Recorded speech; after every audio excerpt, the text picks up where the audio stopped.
never believed in the paranormal. Ghost stories were just that, stories. But after what happened to me last summer, I'm not so sure anymore. Even now, months later, I find myself lying awake at night, every creak and shadow sending my heart racing. I suppose I should start at the beginning. It was late June when I moved into the old Victorian house on Maple Street. A great deal, too good to pass up, the realtor had said. I should have known better. But I was young, just out of college, and eager to have a place of my own. The first few weeks were uneventful. Sure, the house had its quirks, doors that wouldn't quite close, floorboards that creaked no matter how carefully you stepped. But it was charming, in its own way. I spent my days unpacking and exploring, getting to know every nook and cranny of my new home. It was on a Tuesday night when things started to change. I had just settled into bed, the soft glow of my phone illuminating the room as I scrolled through social media.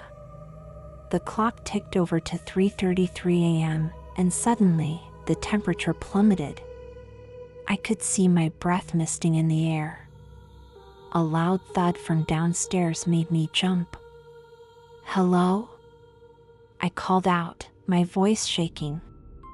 No response. Gathering my courage, I crept down the stairs, phone flashlight in hand. The living room was empty, moonlight casting long shadows across the floor. And then I saw it, a handprint on the window, as if someone had pressed their palm against the glass from the outside. But I was on the second floor. I scrambled back to my room, locking the door behind me. Sleep didn't come easily that night. The next morning, I convinced myself it had all been a dream. The stress of the move, my overactive imagination, surely that explained everything. But as the days passed, more inexplicable things began to happen. Objects would move when I wasn't looking. I'd put my keys on the coffee table, only to find them in the kitchen sink hours later. The TV would turn on by itself, always to static. And every night, at exactly 3:33 a.m., the temperature would drop, and I'd hear that same thud from downstairs. I tried to rationalize it. Old houses settle. The wiring must be faulty. But deep down, I knew something was terribly wrong. It was about a week later when I met Mrs. Abernathy, my elderly neighbor. She was watering her roses as I walked by, and she waved me over. "You're the new one in the old Wilkinson place, aren't you?" she asked, her eyes narrowing. I nodded, introducing myself. She leaned in close, her voice dropping to a whisper. "Be careful in that house, dear. It has a history." A chill ran down my spine. "What do you mean?" Mrs. Abernathy glanced around, as if afraid someone might overhear. There was a family there, back in the 70s. The Carlsons. One night, the father, well, he lost his mind. Killed his wife and children before taking his own life. They say it happened at 3:33 in the morning. I felt the blood drain from my face. Why didn't anyone tell me this before I bought the house? She shrugged. People like to forget the ugly parts of history. But the house remembers. I thanked her, my mind reeling. As I turned to leave, she called out one last warning: whatever you do, don't acknowledge them. They'll only get stronger if you do. That night, I lay awake, staring at my phone as the minutes ticked by. 3:32 a.m. My heart pounded in my chest. 3:33 a.m. The temperature dropped. I heard the thud. But this time, there was something else. Footsteps on the stairs, slow and deliberate. I held my breath, praying it would pass my door. The footsteps stopped outside my room. The doorknob began to turn, slowly, even though I knew I had locked it. I squeezed my eyes shut, remembering Mrs. Abernathy's words. Don't acknowledge them. The door creaked open. I could feel a presence in the room, cold and malevolent. Something brushed against my foot, and it took every ounce of willpower not to scream. For what felt like hours, I lay there, frozen in terror. Eventually, I must have fallen asleep, because the next thing I knew, sunlight was streaming through my windows. The door was closed and locked, just as I had left it. I called in sick to work that day, spending hours researching the history of my house. Mrs. Abernathy's story checked out. Jonathan Carlson had indeed murdered his family before killing himself, all on a summer night in 1977. The article mentioned that the youngest child's body was never found. As I dug deeper, I discovered that the Carlsons weren't the only tragedy associated with the house. Over the decades, there had been suicides, unexplained accidents, disappearances. Always, it seemed, centered around the time 3:33 a.m. I knew I should leave. Pack my bags and never look back. But something kept me there. A morbid curiosity, perhaps. Or maybe the house itself didn't want me to go. The activity escalated over the next few days. I'd wake up to find childish drawings on my bathroom mirror, done in what looked horribly like dried blood. The scent of decay would waft through the house at random intervals. And always, there were the footsteps at 3:33 a.m. I took to sleeping on the couch, TV blaring to drown out the sounds. But even that wasn't enough. One night, I jolted awake, the TV nothing but static. The room was freezing. And there, reflected in the TV screen, I saw them. A man, his face twisted in rage, hands bloodied. A woman, her neck bent at an unnatural angle.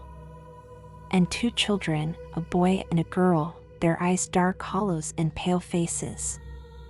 I couldn't move, couldn't breathe. They stood there, staring at me through the TV. And then, slowly, they began to turn. I squeezed my eyes shut, repeating to myself, "It's not real, it's not real, it's not real." When I opened my eyes, they were gone. But a child's laughter echoed through the house. The next day, I went back to Mrs. Abernathy. She took one look at my haggard face and ushered me inside. Over tea that I was too nervous to drink, I told her everything. She listened silently, her face grave. "You've opened a door," she said finally. "And now they know you can see them. What can I do?" I pleaded. She sighed. "There might be a way to close the door. But it's dangerous. The spirits, they won't want to let you go easily." Mrs. Abernathy explained the ritual to me. It had to be done at 3:33 a.m., of course. I would need salt, sage, and an object of sentimental value. And I would have to confront the spirits directly. "Be warned," she said as I left. "If you fail, you'll be trapped with them. Forever." That night, I prepared everything. A circle of salt around my bed. Sage burning in each corner of the room. And in my hands, a photo of my family, the most precious thing I owned. As 3:33 a.m. approached, I felt the familiar chill settle over the room. The footsteps came, closer and closer. Taking a deep breath, I spoke the words Mrs. Abernathy had taught me. I acknowledge your presence in this house. But this is my home now, and you are not welcome here. The response was immediate. The house began to shake, pictures falling from walls. The salt circle trembled but held. They appeared then, the Carlson family, their forms flickering like bad TV reception. Jonathan Carlson's eyes blazed with otherworldly fury. "Get out," he roared, his voice like grinding metal. I clutched my family photo tighter. "No," I said, my voice stronger than I felt. "You get out." He lunged at me, but the salt line held him back. His wife and son joined him, clawing at an invisible barrier. But the little girl, she just stood there, watching me with sad eyes. Remembering the stories, I addressed her directly. "You don't have to stay here. You can move on." For a moment, the chaos paused. The girl took a step forward, then another. She stopped at the edge of the salt circle, looking up at me. "He won't let us leave," she whispered. I understood then. Jonathan Carlson's rage and guilt had trapped them all here. He was the anchor. Looking him in the eye, I spoke again, reciting the final part of the ritual. "Jonathan Carlson, I release you from this place. Your time here is done." He screamed, a sound of pure anguish. The house shook more violently, cracks appearing in the walls. The other spirits began to fade. The wife and son disappeared first, expressions of relief on their faces. The little girl smiled at me before she too vanished. Jonathan Carlson was the last. He fought against it, his form twisting and distorting. But finally, with a howl that shook me to my core, he was gone. The house settled. The temperature returned to normal. And for the first time in weeks, I felt like I could breathe again. As the sun rose, I looked around at my battered home. There was damage, certainly. But it felt lighter somehow, as if a great weight had been lifted. I'd like to say that was the end of it. That the house is now completely free of any paranormal activity. But the truth is, I'm not sure.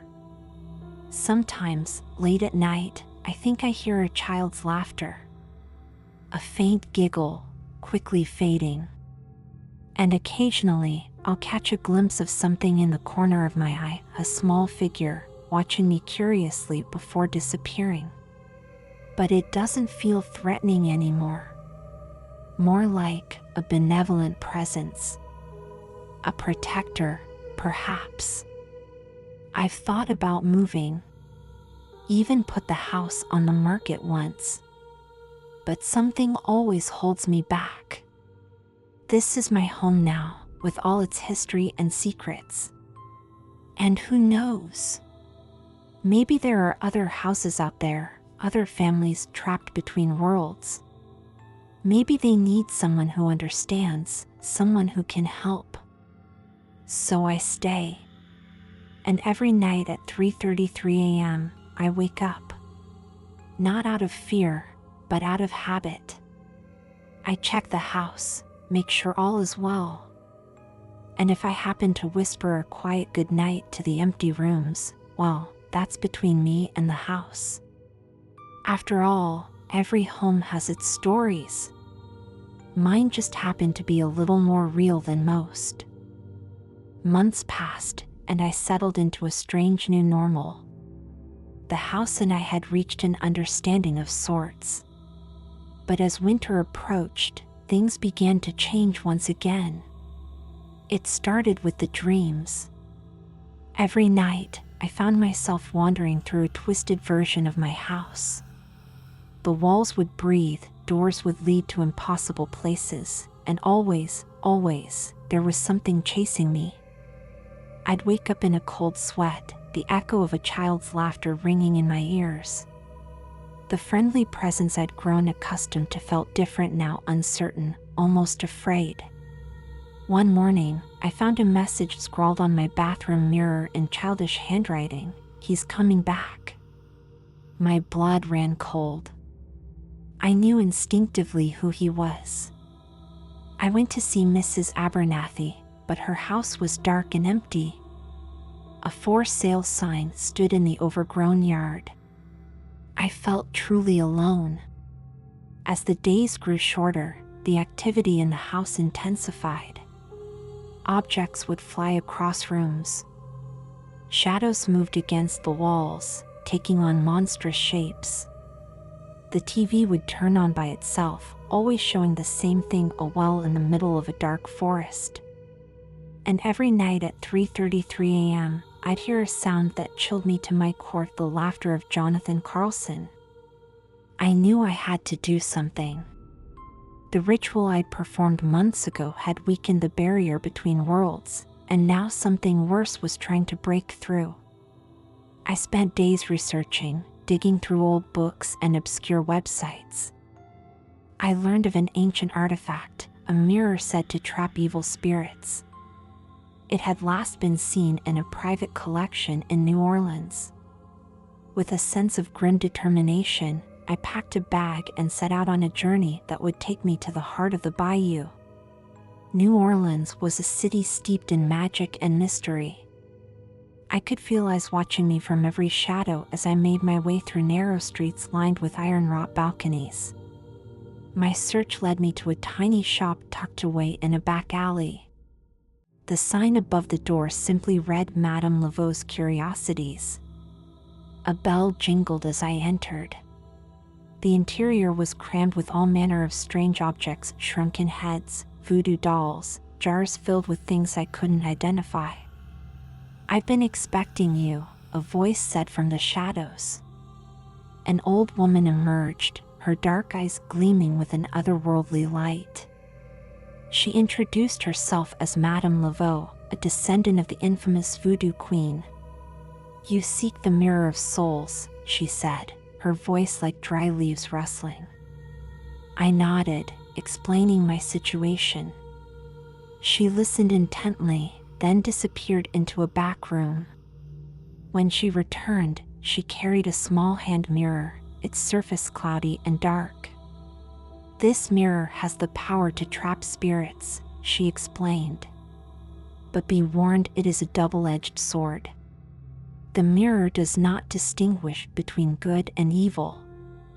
Any spirit it captures will be trapped for eternity." I hesitated, thinking of the child's presence that had become almost comforting. But I knew I had no choice. As I reached for the mirror, Madame Laveau grabbed my wrist. Her touch was ice cold. "There is a price," she hissed. "The mirror requires a sacrifice. A piece of your soul." I swallowed hard, but nodded. "I'll pay it." The ritual was performed there in the shop. I felt a searing pain in my chest, as if something was being torn from me. When it was over, I felt diminished somehow, like a part of me was missing. But I had the mirror. And as I left New Orleans, I could have sworn I heard Jonathan Carlson's laughter on the wind. I returned home on a cold, moonless night. The house loomed before me, windows like dead eyes staring out into the darkness. As soon as I stepped inside, I knew something was wrong. The air was thick and heavy, making it difficult to breathe. Whispers echoed from every corner.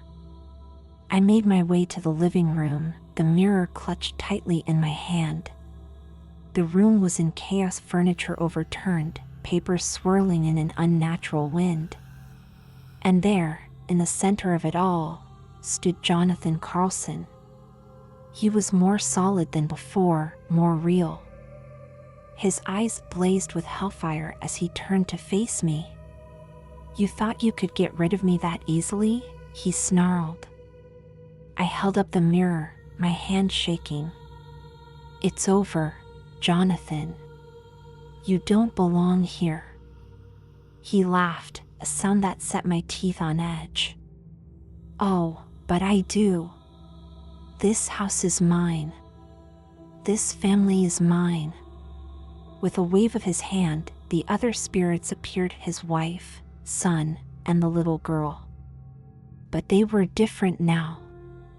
Their eyes were empty, faces twisted in eternal anguish. Puppets dancing on Jonathan's strings. "Let them go," I demanded. "Never," he hissed. And then he lunged at me. I raised the mirror just in time. As soon as he touched its surface, Jonathan began to scream. His form distorted, stretching and twisting as the mirror pulled him in. The other spirits watched in horror. I turned the mirror towards them, my heart breaking as I did so. "I'm sorry," I whispered. One by one, they were drawn into the mirror. The wife, the son, and finally, the little girl. She looked at me with such sadness as she faded away. As the last of them vanished, a shockwave of energy exploded outward. I was thrown against the wall, the mirror slipping from my grasp. I watched in horror as it fell, shattering into 1,000 pieces on the hardwood floor. For a long moment, everything was still. Then, a low moan began to rise from the shards of the mirror. It grew louder and louder, becoming a cacophony of agonized screams. Dark shapes began to emerge from the broken glass, not just the Carlson family, but countless other spirits, centuries of trapped souls now freed. They swirled around the room, their cries deafening. I curled into a ball, hands over my ears, certain that this was the end. And then, silence. I looked up to see the spirits had vanished. But the air felt different, heavier, charged with a strange energy. As I got to my feet, I realized with growing dread that I had made a terrible mistake. The mirror hadn't just trapped the spirits, it had been holding back something much, much worse. Over the next few days, it became clear that I had unleashed something upon the world. News reports spoke of strange occurrences across the country. Unexplained phenomena. People acting out of character. A surge in violence and madness. And every night, I dreamed of the well in the dark forest. In my dreams, I would approach it, peering into its depths. And something would peer back. I knew then what I had to do.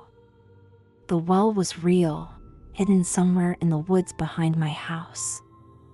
It was the source of everything, the haunting, the evil that had possessed Jonathan Carlson, the thing that was now spreading across the world. I had opened the door. Now I had to close it. On a cold, moonlit night, I ventured into the forest. The trees seemed to watch me as I passed, branches reaching out like gnarled fingers. I walked for what felt like hours, going deeper and deeper into the woods. Just as I was about to give up, I saw a small clearing, and in its center, the well. It looked ancient, the stones covered in strange symbols that seemed to writhe and move in the moonlight. As I approached, I could hear whispers emanating from its depths. I knew what I had to do. This well needed to be sealed, and it required a sacrifice. A human sacrifice. With shaking hands, I began the ritual I had discovered in one of Madame Laveau's books. As I chanted the words, the whispers from the well grew louder. The ground began to shake.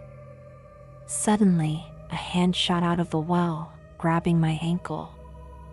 I screamed as I was pulled towards the edge.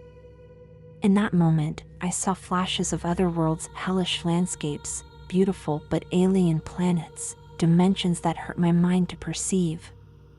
And through it all, a malevolent presence, ancient and hungry, reaching out for our world. I knew then that if I fell into that well, it would mean the end of everything. With the last of my strength, I pulled free, stumbling away from the well. But the portal was open now. Dark shapes began to emerge, things that should not exist in our reality. In desperation, I did the only thing I could think of. I threw myself towards the well. "Take me," I shouted. "Take me instead of this world." As I fell, I caught one last glimpse of the night sky above. Then darkness enveloped me. I expected death. What I found was far stranger. I drifted through an endless void, surrounded by the whispers of countless souls. Time lost all meaning.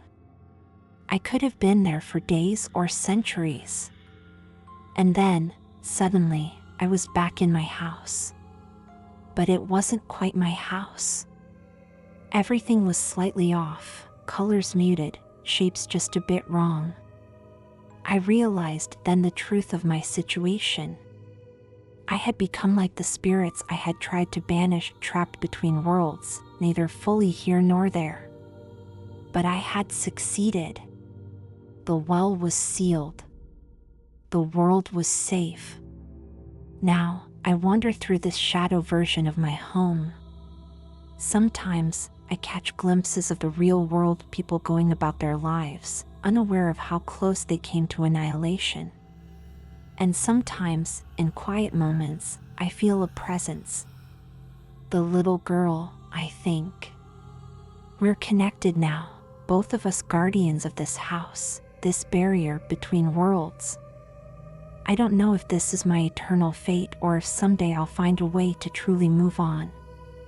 But for now, I watch. I wait. I protect. So if you're reading this, know that the world is stranger and more dangerous than you can imagine. But know also that there are those of us standing guard in the shadows, keeping the darkness at bay.